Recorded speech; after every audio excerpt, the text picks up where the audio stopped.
In today's video, I'm going to teach you how to add nominee in ETrade account. This process is straightforward, and by the end, you'll know exactly where to go and what information you'll need to provide so your assets can be distributed according to your wishes.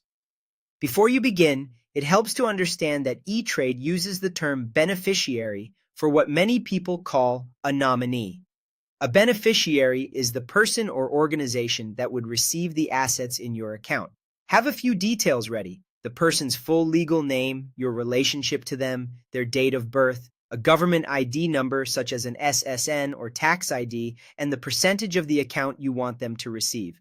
Start by logging into your ETrade account. Once you're in, look to the top right of the screen for your profile icon. Click that to open your account menu. From there, go to My Profile and then choose Account Preferences. This is where you manage settings for your accounts, including who's listed as a beneficiary.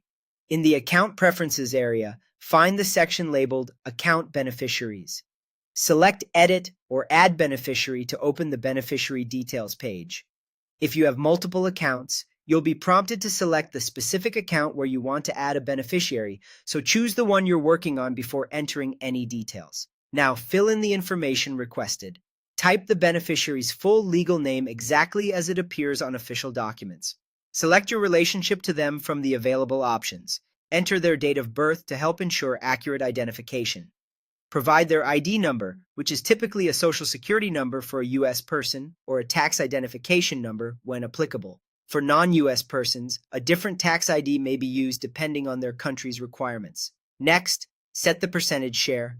This is the portion of the account's value that beneficiary would receive. If you're adding more than one beneficiary, think through how you want to divide the account. The total across all beneficiaries should add up to 100%. If you want equal shares, you can simply split the percentages evenly. Take a moment to double-check spelling, dates, and numbers. Accurate information helps prevent delays later. If you need to make changes in the future, you can return to the same Account Beneficiaries section and update the details at any time. That's it. By logging in, navigating through your profile to Account Preferences, opening Account Beneficiaries, selecting the account, and entering the beneficiary's details and percentage share, you've set up a clear